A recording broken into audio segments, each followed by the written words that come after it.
I was going to rip his heart out. I'm the best ever. I'm the most brutal and vicious and most ruthless champion there's ever been. There's no one can stop me. I got a question. You got any excuses tonight, Roy?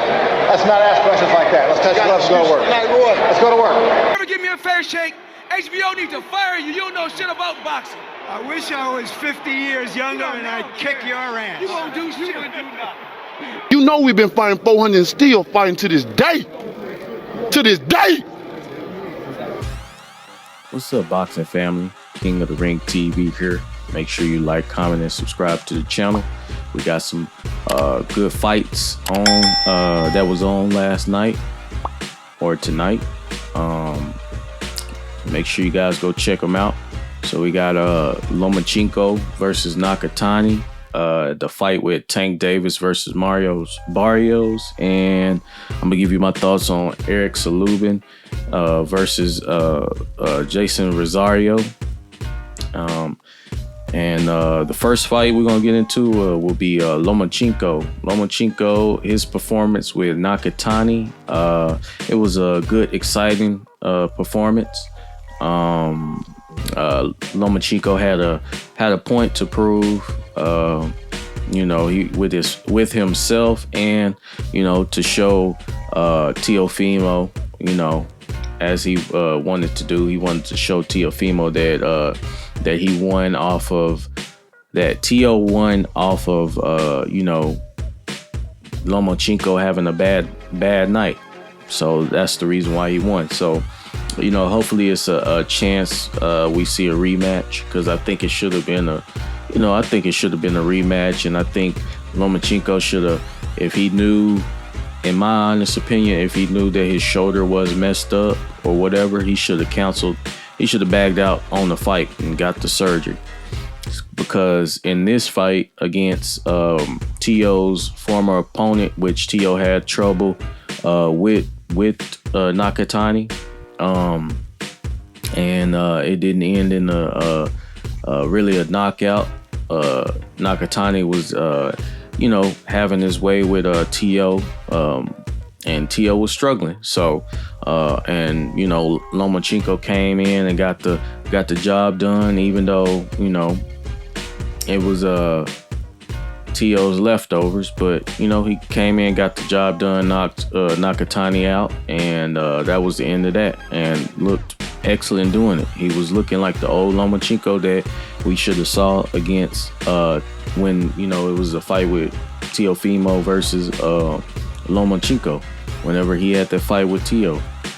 So that's the Lomachenko we was waiting to show up. So he looked excellent in that fight, and you know, it was a good fight. So hopefully after Teo get past Kambosos, if he don't keep moving the date back, or if Triller don't keep moving the date back due to Teofimo not selling tickets, hopefully, you know, he go ahead and get that Kambosos fight out the way, and give I really think he should give Lomachenko a rematch. You know, just go on and give him a rematch, and let's see the end result.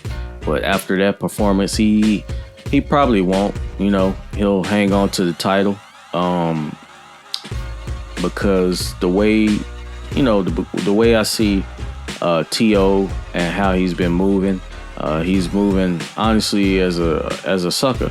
You know, took the titles and going around bragging like he's the best in the division, which he, you know, really haven't fought nobody. I feel like he hasn't proved himself. Yeah, he got the win off of Lomachenko, but I feel like Lomachenko didn't look his best that in that fight, and I really want to see a rematch, just to prove in my mind, and I feel like to prove in the rest of the boxing world's you know, minds, that you know, that Teo did beat Lomachenko, you know, and if they run it back, I think it'll be a good fight, you know, and I don't think it'll be the same result.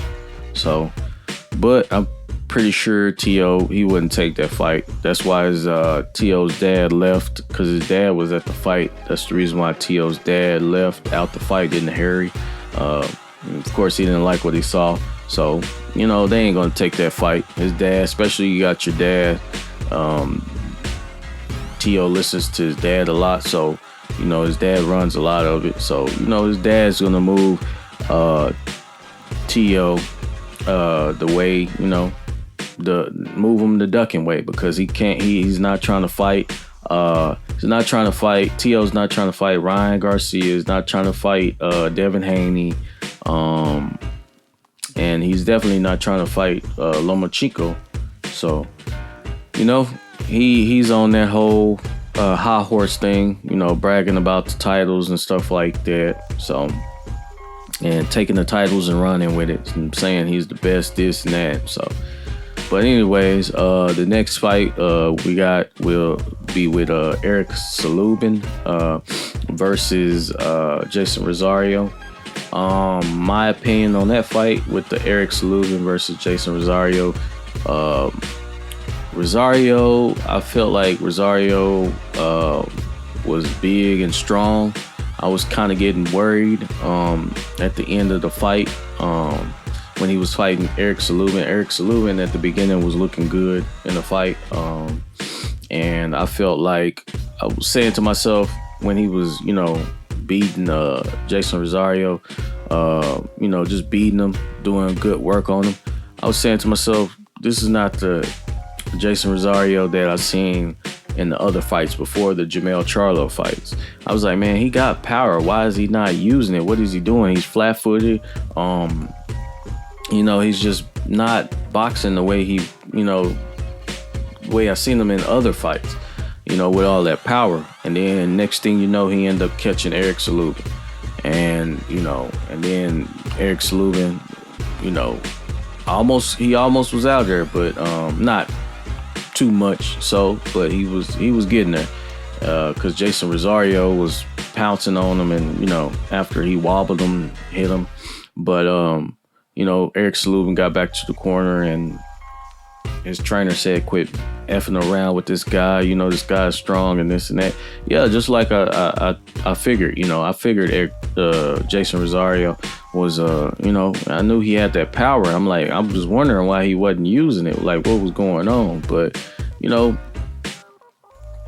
Jason Rosario, he ended up going down. Eric Salubin, gave him that punch to the body. I knew he was going to beat Jason Rosario to the body because, after we seen what Jermell Charlo did to him, I figured that his body was really, really weak, very weak, and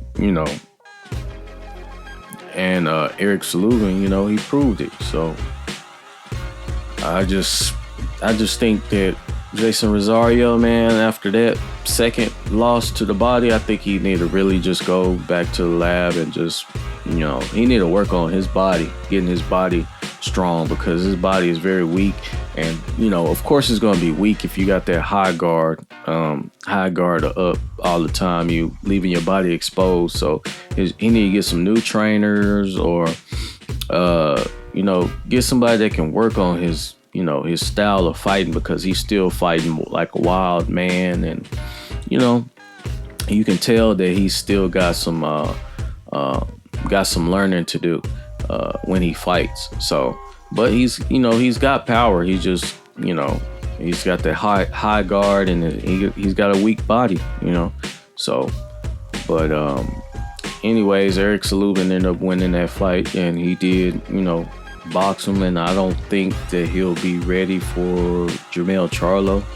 I still don't think that he'll be good against Jermell Charlo. I think it'll be ending the same result as when he got knocked out by Jermell Charlo. So I don't think that he should take on Jermell Charlo again. I think that that after seeing him get wobbled and almost knocked to the ground, he don't have nothing for Jermell Charlo, because when they fought last time they fought, Jermell Charlo was not more experienced than he is now. He's got time to get better and everything like that, stronger. So yeah, I think he should stay away from Jermell Charlo and just go after everybody else. But anyways, good fight. But next fight will be Tank Davis versus Marios Barrios. That was a good fight. That was a really, really good fight. A real good, amazing fight. I was worried for Tank in this fight due to, Marios Barrios being tall and, tall, strong, and, a natural 140 pounder. So, it was a good fight, good warrior fight. And Tank ended up getting the job done. But and before he was fighting this fight, in my honest opinion, I felt like the way that Tank can win is by going to the body. I said, if he go to that body, I said to myself, if he go to that body, Marios Barrios is going down, because Tank has some real power.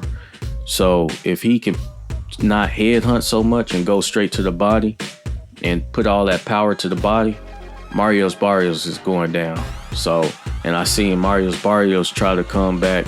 He did a good job though. He tried to come back and try to attack Tank's body and everything like that. But Tank he's too short and compact, and Tank keeps his hands down low when he boxes anyway. So a lot of them shots that he was throwing to the body was getting pretty much blocked by Tank's elbows and everything like that. But man, that was a good fight, man. It could have, one punch could have ended the fight, and on Tank's side, it ended the fight. Tank attacked that body, knocked him down with a hook to the head, just kept knocking him down, and then they had to end up stopping the fight. But good, kudos to Marios Barrios, because he didn't give up. He stayed in like a warrior. He was, he's a good fighter, good disciplined fighter. He listens to his trainer, but Tank was the better man.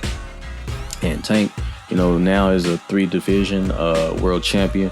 So, and him moving up from all the way from 2 weight classes to fight Marios Barrios, that's, you got to give Tank his respect, man. He's a shorter guy fighting this tall 6 foot, dude with, that got power too, and was taking his hits. But, Tank was putting it on him, man. And, it ended in the result. But honestly, I felt in that 11th round, I think the ref should have, well, you don't want to get the fighter hurt, but Marios Barrios was still standing up. So, he, even though he went down, he was standing up. And, you can't keep on letting it go on, because that's how fighters get killed. Even though they toughness outweighs their, their smarts and everything like that when it comes to their health and everything. So, it's good that he did stop the fight, because we got too many boxers.